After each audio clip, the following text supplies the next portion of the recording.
নমস্কার। সঙ্গীত জীবন অঙ্গাঙ্গিভাবে জড়িত।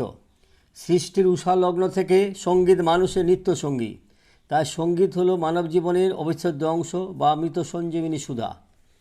আবার যে কোনো শিল্প সৃষ্টির মূলে থাকে সমসাময়িক কালের সমাজ জীবন, রীতিনীতি, আচার অনুষ্ঠান, কৃষ্টি ইত্যাদির প্রত্যক্ষ বা পরোক্ষ প্রভাব। সঙ্গীত এর ব্যতিক্রম নয়। বাংলার গান রচনাতেও তাই স্বাভাবিক নিয়মই সমসাময়িক জীবনের প্রতিফলন ঘটেছে। আর যুগোপযোগী বা সমসাময়িক কালের অঞ্চলকেন্দ্রিক গানই হলো ভাওয়াইয়া গান। ভাওয়াইয়া গানের কখনই গতানুগতিকতার পথে আবর্তিত হয়নি। এর রূপে নিত্যই পরিবর্তন ঘটেছে। 1934 খ্রিস্টাব্দে প্রথম আধুনিক বাংলা গানের রচনা হলেও এই শতাব্দীর 60 থেকে 90 দশক পর্যন্ত বাংলা সময়কে বাংলা গান তথা আধুনিক বাংলা গানের স্বর্ণযুগ বলা হয়। তাই এই বাংলা গান যেভাবে মানুষের মনে রেখাপাত করেছিল তা আজও স্বর্ণাক্ষরে লেখা আছে। ভাওয়াইয়া সঙ্গীত হলো বাংলা গানেরই একটা অংশ। ভাওয়াইয়া গানের জাদুকর বা পথ প্রদর্শক হলেন আব্বাস উদ্দিন। কারণ তিনি সর্বপ্রথম ভাওয়াইয়া গানে বহু বিচিত্র সুরের সংমিশ্রণ ঘটিয়ে ভাওয়াইয়া গানে এক নতুন দিগন্ত উন্মোচিত করেছিলেন। আজ 22শে অক্টোবর ভাওয়াইয়া গানের প্রধান পুরুষ আব্বাস উদ্দিনের জন্মদিন। এই উপলক্ষে ইউটিউবের সাহিত্যে নবদিগন্ত চ্যানেলে আজকের আলোচ্য বিষয় ভাওয়াইয়া গানের প্রাণপুরুষ আব্বাস উদ্দিন। গ্রন্থনায় রবীন্দ্র কুমার চক্রবর্তী। মনুষ্য সমাজে বিচিত্র সব মানুষের আনাগোনা চিরন্তন। তারই মাঝে সমাজে এমন মানুষের পরিচয় মেলে যাদের অবদান মানুষ শ্রদ্ধাবনত চিত্তে দীর্ঘকাল স্মরণ করে। সমাজে সভ্যতার দীপশিখাকে উজ্জ্বলতর করতে, সমাজের কল্যাণময় ভাবাদর্শকে বিকশিত করার লক্ষ্যে তাদের ত্যাগ, তিতিক্ষা, শ্রম, অধ্যবসায় সমাজকে কম বেশি আলোড়িত করে, অনুরণিত করে। তারা মানুষের হৃদয়ে জাগরুক থাকে। কালের করাল গ্রাসে তাদের জীবনদ্বীপ নির্বাপিত হলেও তারা মৃত্যুঞ্জয়ী। এই জাতীয় প্রতিভাবান নাট্যপ্রেমী এবং ভাওয়াইয়া সঙ্গীতের অন্যতম পথিকৃৎ এবং লোক সংস্কৃতি আন্দোলনের পুরোধা ছিলেন আব্বাস উদ্দিন। কোচবিহার জেলার তুফানগঞ্জ ব্লকের বলরামপুর গ্রামে 1910 সালের 27শে অক্টোবর তারিখে পিতা জাফর আলীর ঔরসে এবং মাতা হীরামনের গর্ভে আব্বাস উদ্দিন জন্মগ্রহণ করেন। বাল্যকালে থেকেই আব্বাস উদ্দিন নাটক ও সঙ্গীতে আসক্ত ছিলেন। গ্রামের কৃষকদের কণ্ঠে তিনি যে গান শুনতেন সঙ্গে সঙ্গে সেই গান অবিকল করে গেয়ে শোনাতেন বাল্যসঙ্গীদের। কিন্তু সেই কালে মুসলিম সন্তানদের গান গাওয়া গুনাহ ছিল। আব্বাস উদ্দিন বাল্যকাল থেকে গান গাওয়ার সম্মতি উকিল পিতা জাফর আলীর নিকট থেকে পেয়েছিলেন। জ্ঞান হওয়ার পর থেকে আব্বাস উদ্দিনের কানে যে সুর প্রথম ঝংকার তুলেছিল তা হলো ভাওয়াইয়া। এই ভাওয়াইয়া গানই পরবর্তী সময়ে আব্বাস উদ্দিনকে গানের জগতে প্রতিষ্ঠিত করে। গ্রামোফোন কোম্পানি তো প্রথমেই বলে বসল কোচবিহারের ভাষায় গান, এসব আঞ্চলিক ভাষা চলবে না। লড়াকু আব্বাসকে দমানো অত সহজ নয়। গানের ভাষা প্রথম একটু অদল বদল করতে বাধ্য হন, কিন্তু তারপর রেকর্ড অর্ডার চারিদিক থেকে আসতে থাকে। প্রচুর সংখ্যক রেকর্ড বিক্রি হয়। এই রেকর্ড সেলের সাথে সাথে আব্বাস হয়ে ওঠেন দুর্বার। ঠিক তিস্তা, জলঢাকা, তোর্সা, কালজানি নদীর মতো বেগবান। গিয়ে চলেন লোকসঙ্গীতের সাথে নজরুল গীতি। কিন্তু ক্ষণিকের তরেও ভুলে যাননি তিনি গ্রামের গায়ক। শহরের শ্রোতার চেয়ে গ্রামের রাম, রহিম, করিম, আব্দুল, যদু, মধু, কমল, বিমল এরাই মূল শ্রোতা। ভাওয়াইয়া গেয়ে সর্বসাধারণ অন্তরের অন্তঃস্থলে স্থান করে নিলেন চিরদিনের জন্য। ভাওয়াইয়া গানের কথা কোচবিহারের কথা ভাষা। ভাওয়াইয়া শব্দের উৎপত্তি প্রসঙ্গে প্রখ্যাত ভাওয়াইয়া সংগ্রাহক আব্দুল করিম সাহেবের অভিমত, ভাওয়াইয়া গানের জন্ম ভাওয়া শব্দ থেকে। ভাওয়া মহিষের চারণ ক্ষেত্র। মরা নদীর দোলা জমিতে জাত মথুয়া কাশিয়া বন। ভাওয়াইয়া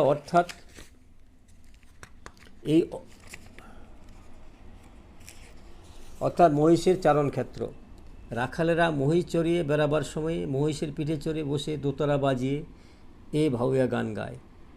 তবে পুরনো দিনের অনেক শিল্পীর মধ্যে ভাওয়া কথাটি বিবর্তিত হয়ে ভাওয়াইয়া থেকে এসেছে। বাও মানে বাতাস, মহিষালয় গাওয়া গানের সুর, মথুয়া কাশিয়ালয় বন থেকে চাষিদের গাওয়া গানের সুর, ফাঁকা মাঠ থেকে বাও বাতাস এসে লোকালয়ে আসত। সেই জন্যই এই গানের নাম হয়েছে ভাওয়াইয়া বা ভাওয়া। ভাওয়াইয়া বিশেষ ভাব ও সুরের সম্মিলন সঙ্গীত মূর্তি। সুর ও ভাব দুটির সমপ্রাধান্য এখানে। ভাওয়াইয়ার মূল ধর্ম হচ্ছে উন্মুক্ততা ও উদারতা। উত্তরকালের এই অবস্থার পরিবর্তন হয়েছে। ভাওয়াইয়া সুরের অধিকার ও সীমা বিস্তৃত হয়ে নানা লঘুভাব, রঙ্গ, বঙ্গ, ব্যঙ্গ, বিদ্রূপ, কৌতুকাদি বিষয়কে অন্তর্ভুক্ত করেছে, যার নাম চটকা। ভাওয়াইয়ার চটুল রূপ, নৃত্যের সহজাত আবেগ, সুরে ও তালে চটকা উজ্জ্বল। ভাওয়াইয়ার আঞ্চলিক লোকসঙ্গীতের প্রাধান্য এর ভাষা। আঞ্চলিক জবান অর্থাৎ রাজবংশী উপভাষা ভাওয়াইয়ার বাহন। ভাওয়াইয়া সুরকে প্রধানত 4 ভাগে বিভক্ত করা যেতে পারে: ফিরোল, সোয়ারি, চিতাল, দিগল নাসা। সুর প্রসঙ্গে উল্লেখ যে ভাওয়াইয়ার দোতারা অঙ্গাঙ্গিভাবে জড়িত। ভাওয়াইয়ার সুর বৈচিত্র্যের প্রকাশে দোতারার ঢঙের তারতম্য বিশেষ ভূমিকা পালন করে। অন্যান্য অঞ্চলের লোকসঙ্গীতের মতো ভাওয়াইয়াতে প্রেম বিষয়ক গানই বেশি, কিন্তু ভাওয়াইয়া গানের বিশেষত্ব হলো গানের মধ্যে জীবনকে পরিপূর্ণরূপে প্রতিফলিত করার সাহস ও অকপট প্রয়াস। নরনারী জীবনে যত রকম পরিস্থিতির উদ্ভব হতে পারে তা সবই প্রেম বিষয়ক গানের মধ্যেই প্রতিফলিত হয়েছে। নারী পুরুষের চিরন্তন ভালোবাসার কথাতে তো আছেই। স্বামীর যৌন ক্ষমতাহীন হওয়ার জন্য নারী মনের ক্ষোভ, বিধবা নারীর প্রেমাসক্তি, অবৈধ প্রণয়, পরকীয়া প্রেম, সব কিছুর সরল অকপট প্রকাশ ঘটেছে এই ভাওয়াইয়াতে। আমাদের দেশের অর্থনীতি মূলত কৃষিভিত্তিক, কুচবিহার অঞ্চলেও তাই। কৃষি ও কৃষকের তাই এই সমাজকে গুরুত্বপূর্ণ স্থান। কৃষক রোদে পুড়ে জলে ভিজে সমগ্র জাতির অন্ন সংস্থান করে, কিন্তু কৃষককে চিরকালই সমাজ তার ন্যায্য প্রাপ্য থেকে বঞ্চিত করে এসেছে। এই কৃষির উপর ভিত্তি করেই ভাওয়াইয়ার জন্ম, লালন পালন।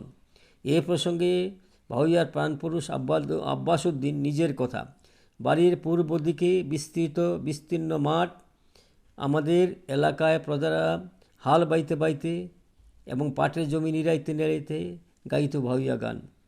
এইসব সুরেই আমার মনের নীড়ে বাসা বেঁধেছিল ভাওয়াইয়া গানের পাখি। আমার চোখের সামনে ভেসে ওঠে এইরকমই সব দৃশ্য। মামা, কাকা, ভাইদের সঙ্গে হাল বাইতে বাইতে রিমিঝিমি বৃষ্টি ও মুষলধার বৃষ্টির পরিবেশে কখনো আপনা থেকে গান শুরু হয়ে যেত, তা খেয়াল থাকতো না। আব্বাস নিজের কণ্ঠে অসংখ্য গান গেয়েছেন। তাদের মধ্যে বিখ্যাত কিছু গান হলো: ওকে গাড়িয়াল বাই, হাকাও গাড়িয়ে তুই চিলমারির বন্দরে।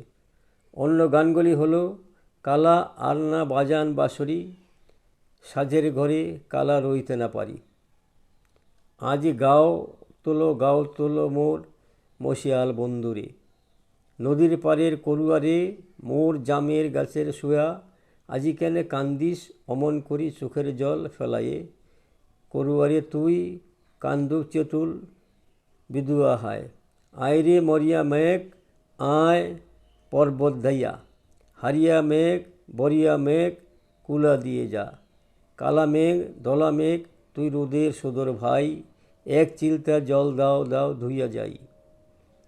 আব্বাসের গুণ ছিল বহুমুখী। শৈলশহর দার্জিলিংয়ে এক গানের আসরে বিদ্রোহী কবি নজরুল ঘোষণা করলেন এক নতুন শিল্পীর নাম আব্বাস উদ্দিন। এখানে এই সঙ্গীত শিল্পী মাতালেন নেপালি গান গেয়ে বাংলার সাথে। সে আমলে কোচবিহারের এক অখ্যাত শিল্পী গলায় তুললেন একেবারে ভিন্ন ভাষা ও ভিন্ন সুরের গান। বাংলার নবীন কোকিল এসেছেন, তার কাছে জাতপাত ধর্ম ভাষা কোনো বাধাই নেই। যে কোনো লোকসঙ্গীত গায়কের কাছে এও একটা অনন্য দিক। বিশ্ব জয় করলেন অসাধারণ লোকসঙ্গীত পরিবেশনা করে। আব্বাস উদ্দিন ছিলেন গ্রামের প্রতিনিধি। সে আমলে গ্রামোফোন রেকর্ড হতো তাবর তাবর গায়ক শিল্পীর। পল্লীর গায়ক আব্বাস আসর পেলেন হতদরিদ্র গরিবদের মধ্যে। তাদের গাড়িয়াল মাহুত ও বৈশালের জীবন আব্বাসের গলায় পেল নতুন রূপ। সেকালে ভয়ানক জঙ্গল ও পাহাড় পথ দিয়ে গরুর গাড়ি করে হাটে যেতে হতো। বাঘের ও চোর ডাকাতের ভয়ে গরুর গাড়িয়ালরা ভাবতে তাদের পরিবার পরিজনের কথা, বিরহের কথা আকাশ বাতা মথিত করত। সে শুনতে পেত তার স্ত্রীর আকুতি, কত রব আমি পথের দিকে চাইয়ারে। আবার আরেকটি গানে তিনি নববিবাহিত এক গ্রাম্যবধূর দুঃখ কষ্টের কথা পাখির মারফত বলেছেন। ওগো বাবার দেশের করুয়া, তুমি উড়ে গিয়ে বাবাকে বলবে তার বেটির কপাল পুড়েছে। আবার আরেকটি গানে তিনি ব্রিটিশ আমলে দেশবাসীর দুর্দশার কথা বলেছেন। ফান্দে পড়িয়া বগায় কান্দেরি। এর অর্থ হলো ভারতলক্ষ্মী আজ বগার মতো ফাঁদে পড়েছে। এই গানে তিনি দেশবাসীকে পরাধীন ভারতবর্ষের কথা মনে করিয়ে দিয়েছেন। আব্বাস তো হারিয়ে যাবার মতো শিল্পী নন, তিনি যে গরিব মানুষের শিল্পী। মৃত্যুশয্যায় শুয়েও তিনি তাই বলেছেন। হত সর্বস্ব চাষি ও মাঝির কণ্ঠের গানকে যদি ভদ্র সমাজে পরিবেশন করে আপাঙ্ক্তেয় করে থাকি, সর্বশেষে যদি আমার পল্লী মায়ের মেঠোসুরকে বিশ্ববী সঙ্গীত সভায় প্রতিপন্ন করে থাকি, তাহলে দেশ ও জাতির জনগণ কিছুতেই আমাকে ভুলবে না। এই সেই আব্বাস যিনি আহ্বান জানিয়েছেন গরিব ভাইদের, গরিব মায়েদের প্রতি। কাঙ্গাল মায়েরা, গরিব মায়েরা, পঞ্চদেবতা বাইরে আছে খাড়ায়ে, প্রণাম করো পঞ্চদেবতার চরণে। বাংলার পল্লী সঙ্গীত জগতে এক বিস্ময়কর আলোড়ন সৃষ্টি করেছিলেন আব্বাস উদ্দিন। এই অভূতপূর্ব সুর সমাহারে সুফল আমরা দেখতে পেলাম পরবর্তীকালে gramophone company, megaphone, Senola, Hindustan music products প্রভৃতি রেকর্ড কোম্পানিগুলি সংগৃহীত গানের তালিকার মধ্যে। এছাড়া রেডিও, গানের জলসা, লোকসঙ্গীতের আসর ইত্যাদিগুলির পোষকতায় পরিবেশিত প্রচুর সংখ্যক পল্লীগীতিতে আছেই। বাংলার সঙ্গীত জগতে আব্বাস উদ্দিনের অবদান বিষয়ে দ্বিমতের অবকাশ নেই। অসংখ্য গান রচনা, সুর, ঐশ্বর্যে বাংলা গানকে জগতে তিনি সমৃদ্ধ করেছেন। সুরের পথে তার গান ভাষা পেয়েছে। নতুন নতুন সুর সংগ্রহ করে গ্রাম্য ভাষার মাধ্যমে সে সুর প্রকাশ করেছেন। সুর বৈচিত্র্য, চিরাচরিত রাগ রাগিনী প্রকাশের তাগিদে তিনি নিজে নবরাগ সৃষ্টি করেছেন। কোচবিহারের আজও পাড়াগাঁয় থেকে প্রাচীন ভাওয়াইয়ার সঙ্গীত উদ্ধার করেছেন এবং ভাওয়াইয়া সঙ্গীতকে লোকমনের সঙ্গে মিশিয়েছেন। ভাওয়াইয়া গীতির অন্যতম বৈশিষ্ট্য এই যে তার গান প্রধানত গ্রাম্য স্বর নির্ভর, আবেগময়, গ্রাম্য জীবনের কথা সংযোজনী গান মৌলিক গতিশক্তি লাভ করতে সহজ ভঙ্গিতে প্রকাশ করেছেন। এর জন্য তার গান প্রাণের স্পর্শ থাকে, শ্রোতার শক্তি লাভ করে, সহজ ভঙ্গিতে প্রকাশ হয়েছে। এই জন্য এই গানে প্রাণের স্পর্শে শ্রোতার হৃদয়ে প্রবেশ করে। তিনি একথা বলেছিলেন, আমি হৃদয় দিয়ে গান গাই, কেবল গলায় গাই না। সুরের সাধনায় তিনি নিজেকে সুর জগতে হারিয়ে ফেলেছিলেন। আব্বাস উদ্দিনের ভাওয়াইয়া গীতের সৌন্দর্য তার পরিশীলিত গ্রাম্য জীবনের লালিত্যে ও ভাবের মাধুর্যে আপামর জনসাধারণকে আকৃষ্ট করেছে। তাই তার তিরোধানের পর বহু বছর গত হয়েছে, কিন্তু আজও তার পল্লীগীতি মনকে দোলা দিয়ে যায়। তার মহাপ্রয়াণের স্মৃতি তার অগণিত সংখ্যক অনুরাগীর চিত্তকে বেদনার দীর্ঘশ্বাসে ভরে রেখেছে। বন্ধুগণ, আলোচ্য বিষয়টি এখানেই শেষ হলো। গ্রাম বাংলার হারিয়ে যাওয়া শিক্ষা, সংস্কৃতি, সাহিত্য ও কৃষ্টি এবং গ্রাম্য লোক সংস্কৃতিকে আপনাদের দরবারে তুলে ধরার সাধ্যমতো প্রচেষ্টা চালিয়ে যাওয়াই আমার একমাত্র লক্ষ্য। এই লক্ষ্যে পৌঁছাতে উক্ত ভিডিওটি তৈরির প্রয়াস গ্রহণ করেছি। ভিডিওটি সাবস্ক্রাইব, শেয়ার এবং লাইক করতে ভুলবেন না যেন। ধন্যবাদ।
আমি যাচ্ছ নাকি?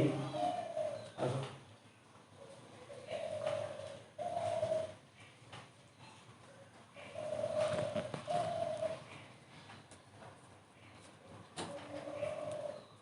হুম।